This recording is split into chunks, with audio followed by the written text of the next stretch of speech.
संयुक्त राज्य अमेरिका में जब भी राष्ट्रपति के लिए चुनाव होता है तो पूरी दुनिया की नजरें उस पर टिक जाती हैं। विश्व भर में यह चर्चा का विषय बन जाता है।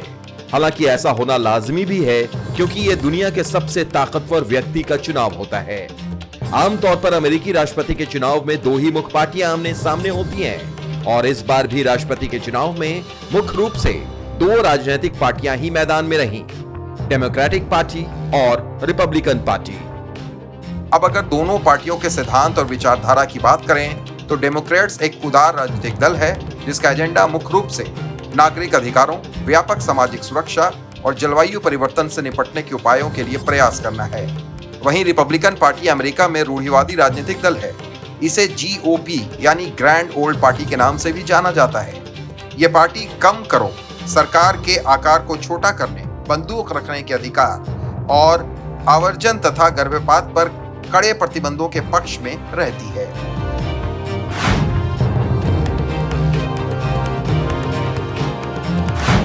अब सवाल यह है कि दुनिया के सबसे शक्तिशाली व्यक्ति यानी अमेरिका के राष्ट्रपति का चुनाव होता कैसे है, इसकी क्या प्रक्रिया है और ये कितने दिनों तक चलता है।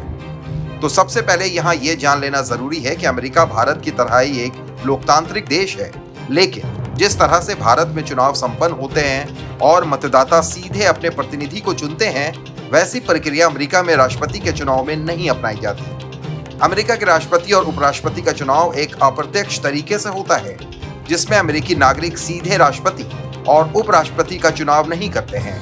मसलन 50 अमेरिकी राज्यों और वाशिंगटन DC के नागरिक जो मतदान करने के लिए पंजीकृत होते हैं वो मतदान तो करते हैं, लेकिन सीधे राष्ट्रपति और उपराष्ट्रपति के लिए नहीं, बल्कि इलेक्टोरल कॉलेज के सदस्यों को चुनने के लिए मतदान होता है। इन सदस्यों को इलेक्टर्स कहा जाता है और फिर ये चुने हुए इलेक्टर्स ही राष्ट्रपति और उपराष्ट्रपति के लिए मतदान करते हैं। इस तरह से अमेरिकी राष्ट्रपति और उपराष्ट्रपति को प्रत्यक्ष रूप से अमेरिकी जनता नहीं, बल्कि इलेक्टोरल कॉलेज के निर्वाचित सदस्य चुनते हैं। इलेक्टोरल कॉलेज और इसकी प्रक्रिया US संविधान के आर्टिकल 2 के सेक्शन 1 के क्लॉज 2 और 4 में दी गई है। एक और बात जो काफी दिलचस्प है वो ये है कि अमेरिकी राष्ट्रपति का चुनाव भारत के आम चुनाव जैसे महीने 2 महीनों में संपन्न नहीं होता, बल्कि इस पूरी प्रक्रिया में करीब 1 साल से ज्यादा का समय लग जाता है और ये कई चरणों में पूरा होता है। एक चीज और ये भी है कि अमेरिका में राष्ट्रपति के पद के लिए चुनाव का दिन तय है और ये हर चौथे साल में नवंबर के पहले सोमवार के बाद आने वाले पहले मंगलवार को होता है। ये परंपरा 1845 से लागू है। इसका मतलब है कि 2020 में ये चुनाव 3 नवंबर को हुआ था, लेकिन 2024 में ये 5 नवंबर को होगा, क्योंकि 2024 में नवंबर के पहले सोमवार यानी 4 तारीख के बाद पहला वाला मंगलवार 5 तारीख को होगा। चुनाव के दिन को इलेक्शन डे यानी चुनावी दिन कहा जाता है। हर राज्य का विधानमंडल इलेक्टर्स के चुनाव की प्रक्रिया का निर्धारण कर सकता है। इस तरह चुनाव के दिन विभिन्न राज्यों में पॉपुलर वोट किया जाता है जिसमें संघीय सरकार का कोई दखल नहीं होता। अमेरिकी राष्ट्रपति चुनाव में कौन मतदान कर सकता है? अब सवाल यह है कि अमेरिका में राष्ट्रपति के चुनाव में कौन भाग ले सकता है। तो 18 वर्ष या उससे अधिक आयु के अधिकांश अमेरिकी नागरिक राष्ट्रपति चुनाव में मतदान करने के पात्र हैं। हालांकि नॉर्थ डकोटा को छोड़कर हर राज्य में मतदान करने से पहले लोगों को पंजीकरण कराना अनिवार्य है। साथ ही प्रत्येक राज्य की अपनी मतदाता पंजीकरण प्रक्रिया और समय सीमा होती है। वहीं विदेश में रहने वाले अमेरिकी नागरिक संघीय पोस्टकार्ड आवेदन यानी FCPA पूरा करके मतदान के लिए पंजीकरण करा सकते हैं और अनुपस्थित डाक मतपत्र का अनुरोध कर सकते हैं। मतदान के अधिकार का इतिहास जब 1787 में अमेरिका का संविधान लिखा गया था तो इसमें यह निर्णय प्रत्येक राज्य पर छोड़ दिया गया था कि चुनाव में कौन मतदान कर सकता है। अधिकांश राज्यों ने पहले महिलाओं या अफ्रीकी अमेरिकियों को मतदान का अधिकार नहीं दिया था। 1870 में गृह युद्ध की समाप्ति के 5 साल बाद 15वां संशोधन पारित किया गया। इस संशोधन ने पुरुष अफ्रीकी अमेरिकियों को वोट देने के अधिकार की गारंटी दी। हालांकि अफ्रीकी अमेरिकियों को इस अधिकार का पूरी तरह से उपयोग करने में 100 साल लग गया। वहीं अमेरिकी महिलाओं को 1920 तक राष्ट्रीय स्तर पर मतदान करने की अनुमति नहीं थी। उसी वर्ष संविधान में 19वां संशोधन पारित किया गया और अगले नवंबर में लाखों अमेरिकी महिलाओं ने पहली बार राष्ट्रपति चुनाव में मतदान किया। 1971 में अपनाए गए संविधान के 26वें संशोधन के अनुसार 18 वर्ष से अधिक आयु के किसी भी व्यक्ति को मतदान का अधिकार है। 1965 में कांग्रेस ने वोटिंग राइट्स एक्ट पारित किया। इस कानून ने गारंटी दी कि अगर कोई राज्य जाति के कारण किसी नागरिक के वोटिंग अधिकार को अस्वीकार करने का प्रयास करता है तो संघीय सरकार हस्तक्षेप करेगी। इस अधिनियम के परिणाम स्वरूप दक्षिण में लाखों अफ्रीकी अमेरिकियों को पहली बार वोट देने के लिए पंजीकरण करने की अनुमति दी गई। अमेरिकी राज्यों में चुनाव की प्रक्रिया। हर राज्य को एक खास संख्या में इलेक्टर्स चुनने की आजादी है। यह संख्या उस राज्य के कांग्रेस के दोनों सदनों यानी हाउस ऑफ रिप्रेजेंटेटिव और सीनेट में होने वाले सदस्यों की संख्या के बराबर होती है। हर राज्य का विधानमंडल अपने इलेक्टर्स चुनने की प्रक्रिया तय करता है। धीरे धीरे राज्यों में पॉपुलर इलेक्शन होने की प्रक्रिया शुरू हो जाती है, जिसके जरिए इलेक्टर्स का चुनाव होता है। इस तरह अप्रत्यक्ष रूप से सारा देश चुनाव का हिस्सा हो जाता है। दूसरे शब्दों में कहें तो अमेरिका में राष्ट्रपति या उपराष्ट्रपति का चुनाव विभिन्न राज्यों में अलग अलग होने वाले चुनावों का आखिर में सम्मिश्रण है, न कि एक राष्ट्रीय चुनाव। एक बार चुने जाने के बाद इलेक्टर्स किसी भी उम्मीदवार के लिए वोट डाल सकते हैं। हालांकि ऐसा विरले ही होता है कि इलेक्टर्स अपनी पार्टी के उम्मीदवार के लिए वोट ना करें। इन इलेक्टर्स के मत पर ही राष्ट्रपति का चुनाव होता है। अमेरिकी राष्ट्रपति के चुनाव के लिए चुनावी प्रक्रिया। परंपरागत रूप से चुनाव होने से एक साल पहले राष्ट्रपति पद के लिए लड़ने वाले उम्मीदवार संघीय चुनाव आयोग में अपना पंजीकरण कराते हैं और चुनाव लड़ने की अपनी मंशा की घोषणा करते हैं। चूंकि कोई राष्ट्रीय प्राधिकरण नहीं है जो चुनाव आयोजित करता है, इसलिए स्थानीय अधिकारी हजारों प्रशासकों की मदद से चुनाव आयोजित करते हैं। यहीं से शुरू होती है चुनावी प्रक्रिया, जो पूरे होने तक करीब एक साल तक चलती रहती है। मुख्य रूप से इस चुनावी प्रक्रिया को 5 चरणों में बांटा जा सकता है। इनमें सबसे पहला चरण है प्राइमरी और कॉकस। दूसरा चरण है राष्ट्रीय सम्मेलन। तीसरा चरण है चुनाव प्रचार और उम्मीदवारों के बीच बहस। चौथा चरण है आम चुनाव। पांचवा और आखिरी चरण है निर्वाचक मंडल यानी इलेक्टोरल कॉलेज। अब एक एक करके इन चुनावी चरणों की बात करते हैं।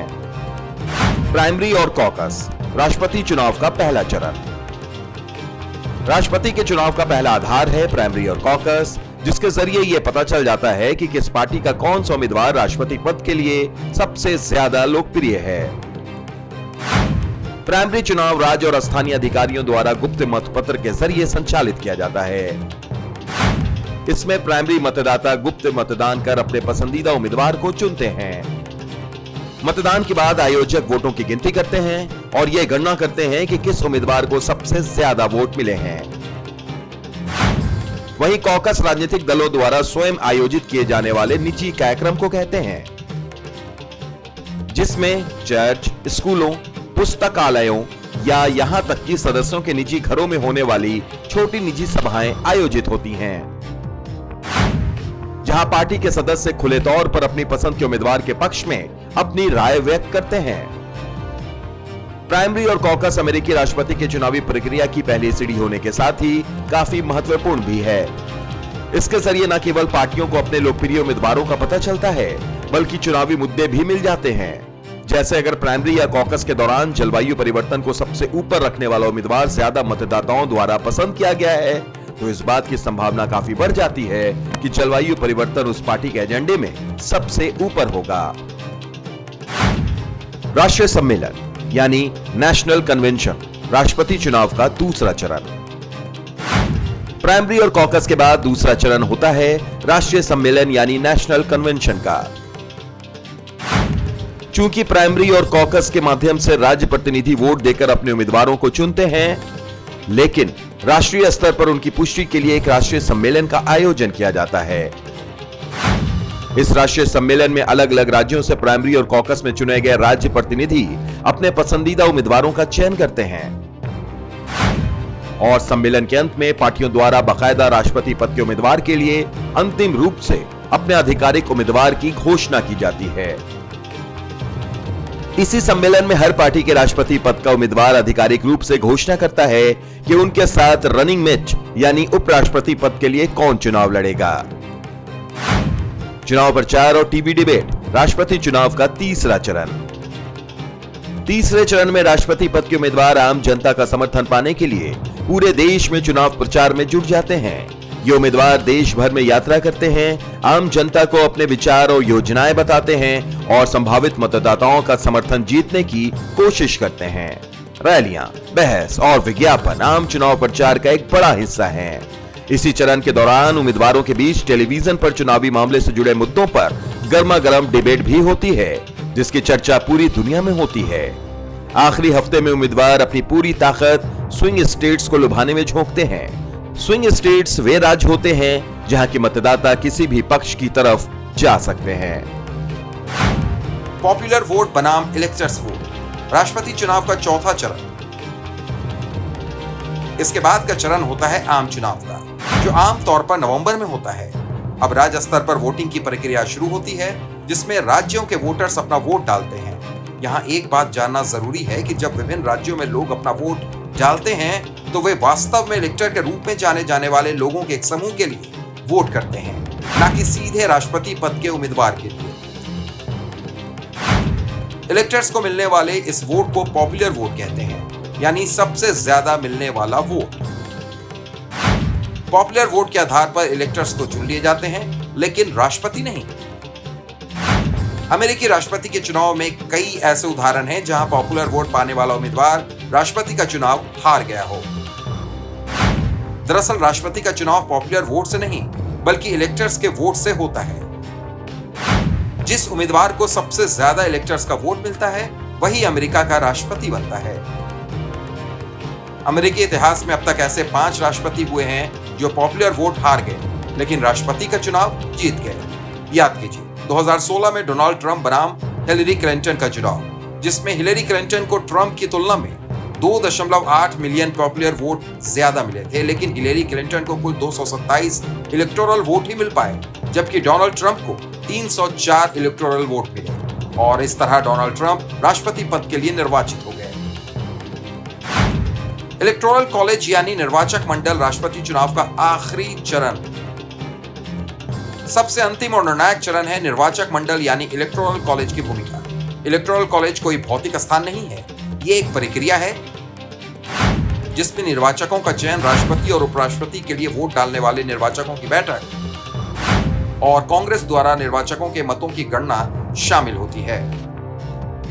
चूंकि राज्यों को हाउस ऑफ रिप्रेजेंटेटिव यानी प्रतिनिधि सभा और सीनेट में उनके पास मौजूद सीटों की संख्या के आधार पर इलेक्टर आवंटित किए जाते हैं, वाशिंगटन डीसी को 3 इलेक्टर मिलते हैं, लेकिन अन्य अमेरिकी क्षेत्रों को कोई नहीं मिलता है।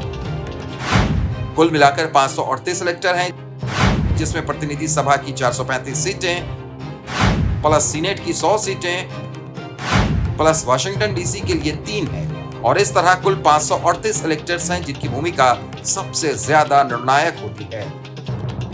प्रत्येक राज्य की राजनीतिक पार्टियां अपने संभावित निर्वाचकों का चयन स्वयं करती हैं। निर्वाचक कैसे, किसे और कब चुना जाता है, यह राज्य के अनुसार अलग अलग होता है। इलेक्टर्स के इस्तेमाल की प्रक्रिया संविधान से आती है। ये नागरिकों द्वारा लोकप्रिय वोट और कांग्रेस में वोट के बीच एक समझौता था। इलेक्टोरल कॉलेज यानी इलेक्टर्स की भूमिका निर्णायक। राष्ट्रपति के चुनाव के दिन मतदान करने के बाद इलेक्टर्स का वोट पूरे राज्य में गिना जाता है। मसलन 48 राज्यों और वाशिंगटन डीसी में विजेता को उस राज्य के सभी इलेक्टोरल वोट मिलते हैं। चूंकि वाशिंगटन डीसी और 48 राज्य विजेता सभी लेता है प्रक्रिया का उपयोग करते हैं। इसका मतलब यह है कि अगर इन राज्यों और वाशिंगटन डीसी में किसी पार्टी को दूसरे पार्टी की तुलना में बहुमत मिल जाता है, तो जीतने वाले दल को उस राज्य के सभी इलेक्टोरल वोट दे दिए जाते हैं और इस तरह जीतने वाले दल के पक्ष में इलेक्टर्स की संख्या बढ़ जाती है। इसे ऐसे समझिए कि अगर कैलिफोर्निया में 54 इलेक्टोरल वोट हैं और राज्य चुनाव में किसी एक पार्टी को 50.1% और दूसरी पार्टी को 49.1% मत मिलता है, तो सभी इलेक्टोरल वोट 50.1% वोट पाने वाली पार्टी को मिल जाएगा। इस प्रक्रिया में मेन और नेब्रास्का राज्य अपवाद है, क्योंकि उनके पास अनुपातिक प्रणाली है और वे इसका इस्तेमाल कर अपना इलेक्टर नियुक्त करते हैं। चूंकि कुल 538 इलेक्टर्स होते हैं, इस तरह राष्ट्रपति चुनाव जीतने के लिए किसी भी उम्मीदवार को कम से कम 270 इलेक्टर्स यानी निर्वाचकों के वोट की जरूरत होती है, जो कि सभी निर्वाचकों के आधे से भी ज्यादा है। इस तरह 270 निर्वाचकों का मत हासिल करने वाला उम्मीदवार संयुक्त राज्य अमेरिका का राष्ट्रपति बन जाता है। उपराष्ट्रपति पद के लिए मतदान राष्ट्रपति पद के लिए होने वाले चुनाव में ही इलेक्टोरल कॉलेज उपराष्ट्रपति पद के लिए भी मतदान करता है। कोई भी इलेक्टर दोनों पदों के लिए एक ही स्टेट के उम्मीदवारों को वोट नहीं दे सकता। चुनाव के इस तरीके से उपराष्ट्रपति पद के उम्मीदवार द्वारा राष्ट्रपति पद के उम्मीदवार को चुनौती देने की संभावना खत्म हो जाती है। 1804 से पहले उपराष्ट्रपति का चुनाव भी इलेक्टोरल कॉलेज ही करता था, लेकिन तब अलग अलग मत नहीं डाले जाते थे। तब जिसे सबसे ज्यादा वोट मिलता था वो राष्ट्रपति बनता था, दूसरे नंबर पर रहने वाला व्यक्ति उपराष्ट्रपति चुना जाता था। राष्ट्रपति और उपराष्ट्रपति द्वारा पद ग्रहण। राष्ट्रपति और उपराष्ट्रपति के चुनाव के बाद आमतौर पर 20 जनवरी को वाशिंगटन डीसी में यूएस कैपिटल बिल्डिंग में शपथ ग्रहण समारोह होता है। सबसे पहले उपराष्ट्रपति शपथ लेते हैं, उसके बाद राष्ट्रपति। 18वीं सदी के अंत से चली आ रही शपथ को पढ़कर दोनों आधिकारिक तौर पर राष्ट्रपति और उपराष्ट्रपति बन जाते हैं। कौन बन सकता है अमेरिका का राष्ट्रपति? अब अगर बात करें कि कौन सा व्यक्ति संयुक्त राज्य अमेरिका के राष्ट्रपति बनने के लिए योग्य होता है, तो राष्ट्रपति पद के उम्मीदवार के लिए अमेरिकी संविधान में जो बातें कही गई हैं, उसके अनुसार जो व्यक्ति संयुक्त राज्य अमेरिका का नागरिक हो, 14 वर्षों से संयुक्त राज्य अमेरिका का निवासी हो, कम से कम 35 वर्ष की आयु का हो, वही राष्ट्रपति पद के लिए चुनाव लड़ सकता है। लेकिन कोई भी उम्मीदवार 2 बार राष्ट्रपति बनने के बाद फिर से राष्ट्रपति नहीं बन सकता। इस तरह अमेरिका में राष्ट्रपति का चुनाव एक लंबी और जटिल प्रक्रिया है जो सालों साल चलती है।